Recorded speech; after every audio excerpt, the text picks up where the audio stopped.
Dear students of class 10, welcome to this class. Teaching of history is completed as per the revised syllabus of the council. Now I am going to complete teaching of civics. Today I am going to teach you the lesson Prime Minister and the Council of Ministers under the following head. Number 1, Introduction, leadership of the Prime Minister,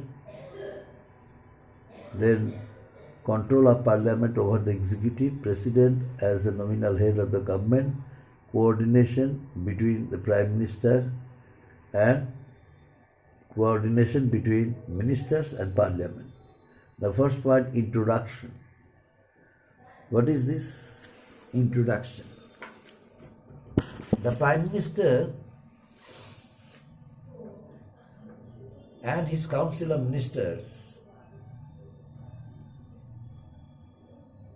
control the entire system of governance for a term of 5 years. But before discussing about the role of the Prime Minister and the Council of Ministers, I have to say that the Constitution of India provides for a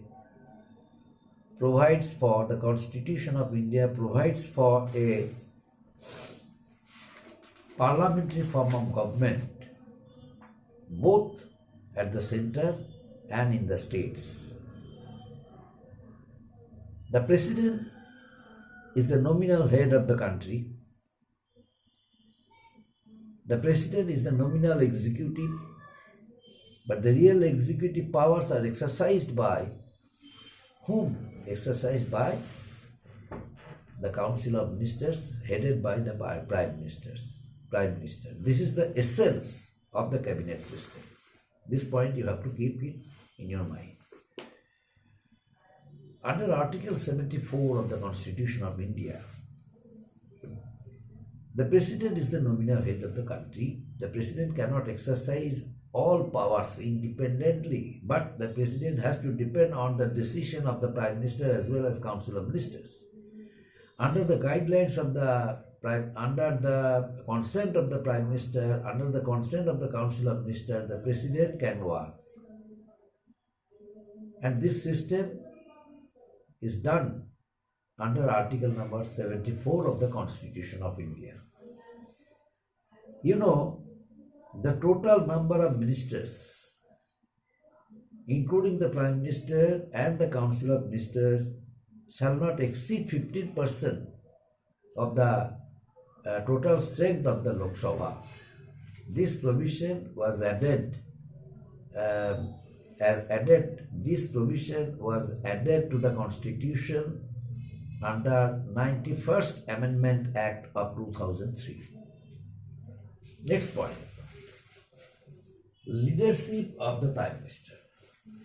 The Prime Minister is the leader of the government as well as leader of the nation. Because Prime Minister says in the House of Parliament, that means the entire nation is saying. That's why 5 years, which is about the tenure of the Prime Minister and the Council of Ministers, the Prime Minister shoulders many responsibilities so that he or she can gain the same power for next 5 years also.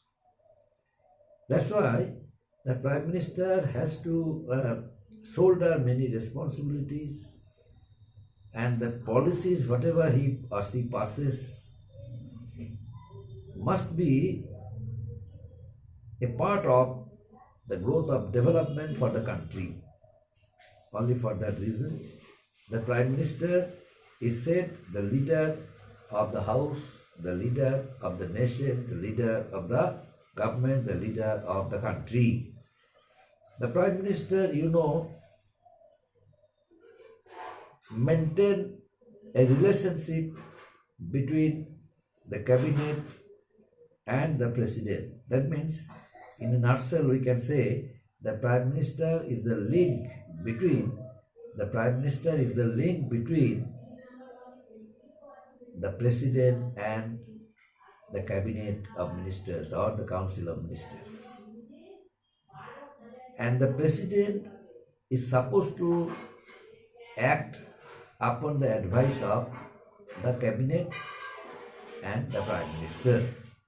It is the Prime Minister who presides over the meetings of the Union Cabinet of Ministers and decides its agenda. That's why the Prime Minister's role in the country, the Prime Minister's role in the government is very important. And a government can work, the government can fulfill its aims and objectives. A government can work 5 years of its normal tenure smoothly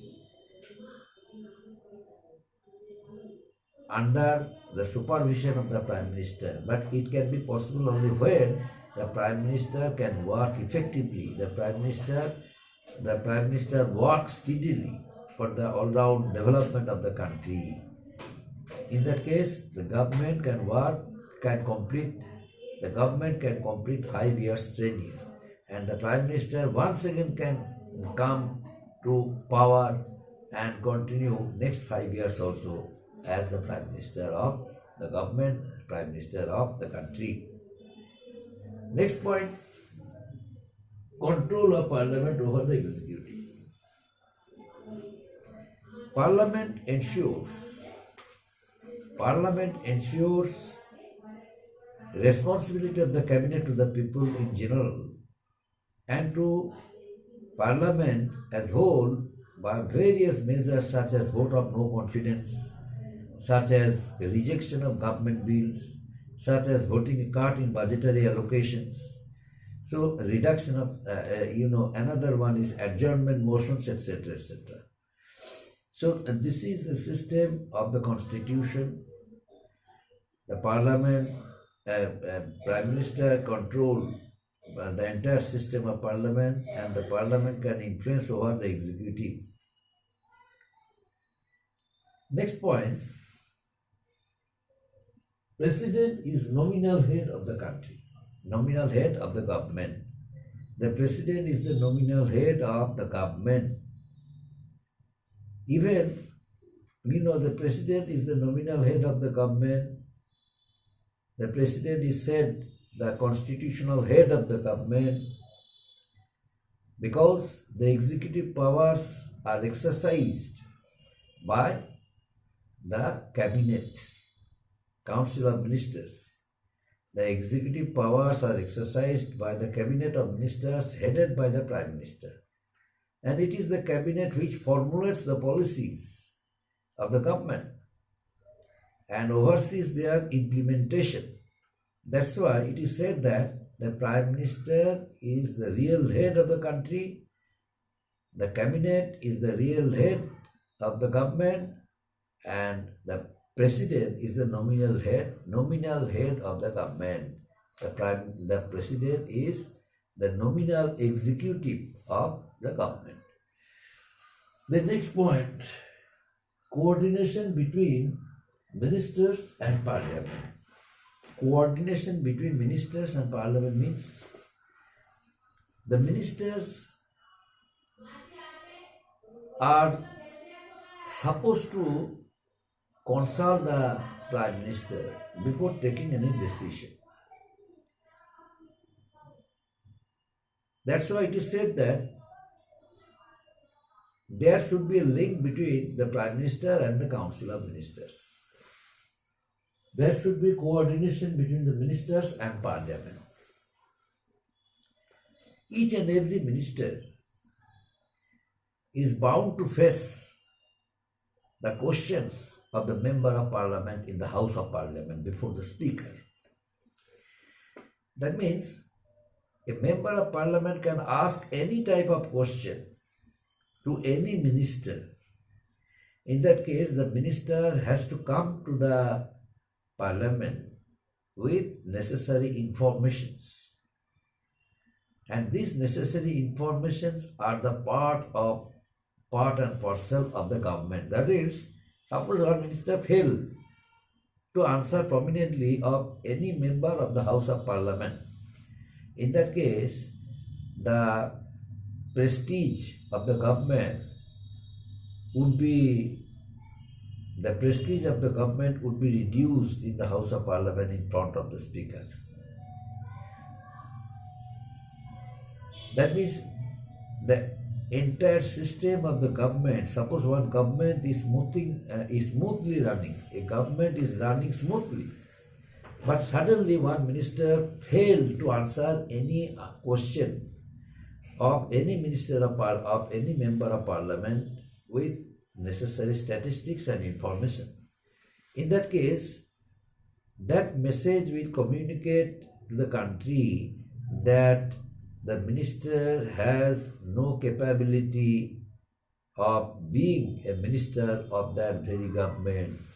In that case, the Prime Minister has to remove him from ministry, or the Prime Minister has to answer the question of that very minister, of that very member of parliament on behalf of that very minister.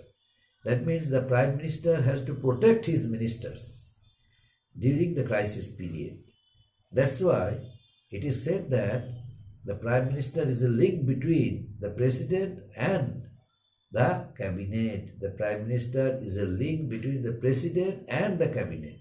Then whenever an important minister fails to perform his or her duty and responsibility properly, in that case, in order to protect his minister, the Prime Minister has to come forward and has to face any type of questions of the Member of Parliament.